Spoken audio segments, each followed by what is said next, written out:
म्हणून तुम्हाला माहित आहे जाधव साहेबांविषयी सगळे तुम्ही विधानसभेमध्ये आणि आपल्या शिवसेनेचा आवाज कसा बुलंद करतात त्यांच्यासाठी मी एक शेर सांगू इच्छितो। आग कहते हैं फुजी को राग कहते हैं, जली को आग कहते हैं, फुजी को राग कहते हैं और उससे बने हुए या अगोदर विधानसभेमध्ये जो शिवसेना प्रमुख होने के नाते, उद्धव बाळासाहेब का सैनिक होने के नाते आपका बहुत बहुत दिखाई गई जगह से अपने शब्दों को विराम देता हूँ। जय हिंद, जय भारत। या शिवसेना नेते शिवसेनेचे धन्यवाद। संघामध्ये विकास कामाचे श्रेयवाद लुटण्यात येत आहे। आपले जे कार्यकर्ता आहेत जे भूमिपूजन करतात त्याच्यावर उदय सामंत म्हणतात कार्यकर्ता भूमिपूजन आपण गोंदियामध्ये आहोत। मी गोंदियामध्ये राज्याचा नेता म्हणून आलोय, त्यामुळे कोण काय तिकडे म्हणतं ते मी तिकडे बघेन, इकडे बघायची काय गरज आहे। श्रेयवाद लुटत आहेत। कोण उदय सामंत? उदय सामंत कोण? उदय सामंत असं बोलतील असं मला वाटत नाही, परंतु जी माझ्या मतदारसंघामध्ये मंजूर झालेली कामं आहेत ती उद्धव बाळासाहेब ठाकरेंच्या सरकारमध्ये मंजूर झालेली आहेत। उद्धव बाळासाहेब ठाकरेंच्या सरकारमध्ये मंजूर झालेल्या कामांना या नियमबाह्य आणि विश्वासघाती सरकारनं स्टे दिला होता। आपण त्यांना विनंती करून बघितलं पण ते ऐकले नाहीत, म्हणून आपण हायकोर्टामध्ये गेलो आणि तुम्हाला अभिमान वाटेल जे म्हणून काँग्रेस बरोबर, जे म्हणून राष्ट्रवादी पवार साहेबांच्या बरोबर, जे उद्धव साहेबांबरोबर आमदार राहिले त्या सगळ्यांचा मी स्टे उठवला। त्याची ती कामं आहेत। उदय सामंतांनी मंत्री झाले म्हणजे सगळं काय त्यांना अभ्यास आहे, त्यांना असं काय नाही।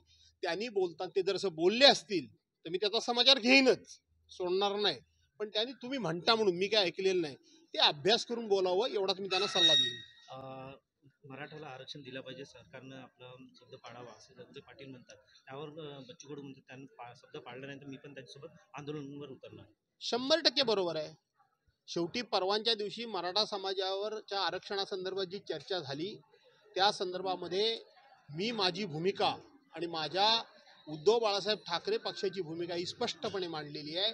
आणि त्यामुळं काही लोक ओबीसी समाजाला पुढे करून या महाराष्ट्रामध्ये वातावरण दूषित करण्याचा प्रयत्न, दोन समाजामध्ये संघर्ष निर्माण करण्याचा प्रयत्न आणि आपलेलं संपलेलं नेतृत्व पुन्हा प्रस्तावित करण्याचा जे लोक प्रयत्न करत होते त्यांचं पार ढोंग उघड झालं। मी काय विचारला प्रश्न की ओबीसी समाजाला दिलेलं आरक्षण काढून घेण्याचा कुठला पक्षाचा नेता बोलला म्हणून तुम्ही हे वातावरण बिघडवताय? असं एकही नाही। 2013-14 सुद्धा काँग्रेस राष्ट्रवादी काँग्रेस पक्षाच्या सरकारमध्ये जे पहिल्यांदा आरक्षण मंजूर झालं तिथं सुद्धा आता ज्यांना आरक्षण दिलेलं आहे त्यांच्या कोणाच्याही आरक्षणाला धक्का न लावता अधिकचं आरक्षण 16% मराठ्यांना आणि 5% आरक्षण मुस्लिम समाजाला दिलं गेलं होतं। त्यामुळं हे जो कांगावा पिटवला जातोय की ओबीसीचं आरक्षण काढण्याचं सांगतायत, कोण सांगताय? तुम्हीच बोलताय। आणि म्हणून ते आता जी काही परिस्थिती आहे आणि ते बच्चू कडूंना सुद्धा मान्य झालं आणि बच्चू कडूंनी सुद्धा त्याला अगदी खुलेआमपणे समर्थन दिलं। शिवसेना मंडल आयोगच्या विरोधात म्हणून छगन भुजबळ शिवसेना बाहेर पडले असं फडणवीस म्हणतात। मंडळ आयोग कधी स्थापन झाला कधी? तेव्हा देवेंद्र फडणवीस जन्माला आले होते काय? देवेंद्र फडणवीस जन्माला आले होते काय? देवेंद्र फडणवीस काय बोलतात यापेक्षा आता प्रत्येक समाजाच्या भावनेचा आधार घेऊन, भावनेला हात घालून, प्रत्येक समाजाला खोटी आश्वासनं देऊन आज ते सगळे समाज जे अस्वस्थ झालेत ते कोणामुळे झालेत? धनगर समाजाला पहिल्या कॅबिनेटमध्ये माझी सत्ता आणा, पहिल्या कॅबिनेटमध्ये मी आरक्षण देतो। किती कॅबिनेट झाल्या देवेंद्र फडणवीसांच्या? राज्याचे मुख्यमंत्री पण झाले, दिलं का? मराठा समाजाला आरक्षण मीच कायमचं टिकाऊ मिळवून देऊ शकतो सांगणाऱ्या देवेंद्र फडणवीसांनी दिलं का? आता त्या ठिकाणी जैन समाज आपल्या ह्याला तुमच्या लिंगायत समाजाला आरक्षण देतो म्हणून सांगितलं, दिलं का? कुणबी समाजाला सांगितलं की राज्यातल्या सगळ्या स्थानिक स्वराज्य संस्थेच्या निवडणुका बंद आहेत, त्या माझं सरकार आणा, 2 महिन्यात मी तुम्हाला आरक्षण आणून देतो। आता सरकार येऊन 18 महिने झाले, दिलं का? काय सांगितलं होतं?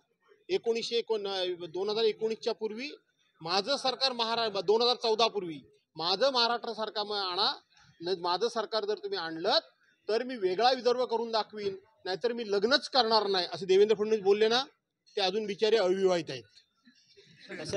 शिवसेना मंडल आयोगच्या विरोधात म्हणून छगन भुजबळ शिवसेना बाहेर पडले असं मंडल देवेंद्र फडणवीस म्हणतात. मंडळ आयोग कधी स्थापन झाला कधी? तेव्हा देवेंद्र फडणवीस जन्माला आले होते काय?